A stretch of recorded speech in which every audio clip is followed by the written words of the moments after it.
Hey everyone, and welcome. Today we're digging into a really pivotal moment in India's freedom struggle. You know, that exact point where the entire strategy changed. How did the movement go from writing polite letters to organizing massive protests and building a self-reliant nation? Let's get right into it and see how it all went down. So what lit the fuse? How on earth did the Indian National Congress transform from this group of, let's be honest, pretty loyal petitioners into a powerful force that was demanding real political power? That's the big question we're going to tackle today. To really get this, you have to understand there were two camps, two completely different ways of thinking inside the Congress. First, you had the Naram Dal, the moderates. These guys truly believed in playing by the rules, using constitutional methods, because they had faith in British justice. And then you had the Garam Dal, the extremists. They looked at that whole approach and said, no way. They believed in direct action and put their faith not in the British, but in the power of the Indian people.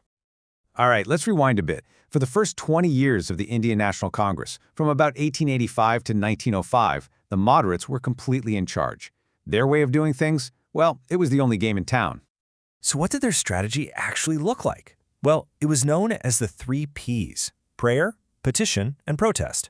It sounds pretty mild, right? Because it was. They would appeal to the British, submit requests, and hold protests that were always within the law.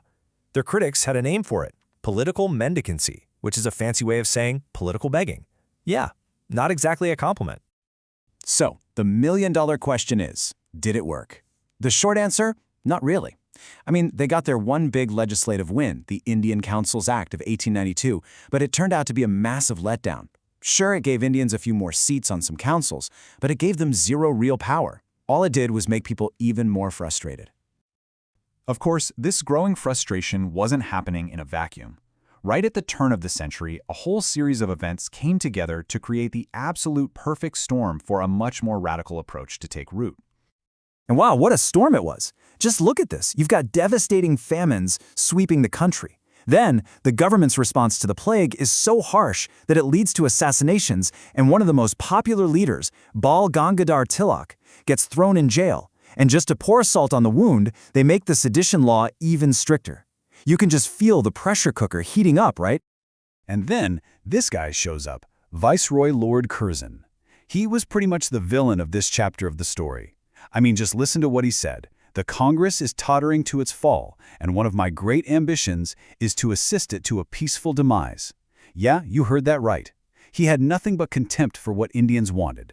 For a lot of people, Curzon was the final nail in the coffin for the whole moderate approach. And he didn't just talk the talk, he walked the walk. First, he guts the number of elected Indians in local government. Then, he goes after the free press with the Official Secrets Act. And finally, he takes aim at the universities, which he saw as hotbeds of nationalism. Each and every move was designed to systematically crush any hint of Indian political power.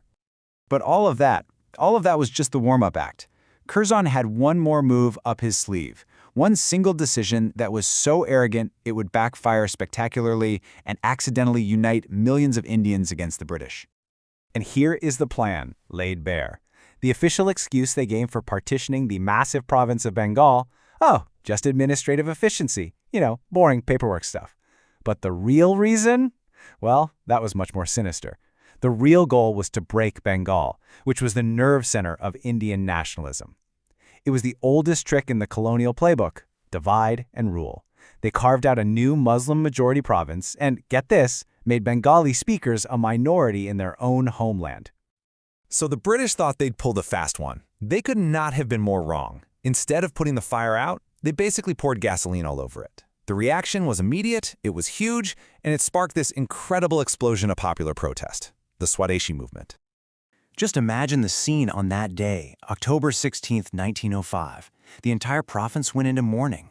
People fasted, they walked barefoot to the Ganga River, huge crowds marched through the streets singing patriotic songs, and in this incredibly powerful symbol of unity, Hindus and Muslims tied Rakis on each other's wrists to show they wouldn't be divided. Now, this wasn't just raw emotion. It was channeled into a brilliant two-part strategy. First up, boycott. This meant rejecting all things British. We're talking huge public bonfires of foreign cloth and salt. Students and teachers walked out of government schools. Lawyers left British courts.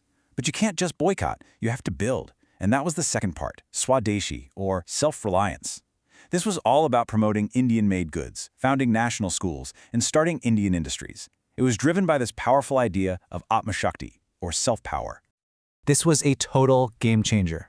You simply can't have millions of people taken to the streets like this and not have it fundamentally change the politics of the country. And it did. It changed the very goal of the Indian National Congress forever. And it all came to a head just 1 year later. The Indian National Congress meets for its session in Calcutta, and the atmosphere is just electric. The moderates, the old guard, they couldn't ignore the people anymore. The energy from the streets was now inside the building, and the extremists finally had the momentum. And this is the moment. For the very first time, the Congress president, Dadabhai Naoroji, officially declares that the goal of the movement is Swaraj, or self-rule. This was absolutely massive. We're not talking about just asking for a few more reforms anymore. This was a demand for the right to self-government, just like other British colonies had. It wasn't a call for complete independence. Not yet, anyway. And that one word, Swaraj, would define the Indian freedom struggle for decades to come. The movement now had its goal. But the big question remained. What did Swaraj actually mean? Was it just self-government within the British Empire? Or was it something more? Complete, total independence? Well, that fight was just getting started.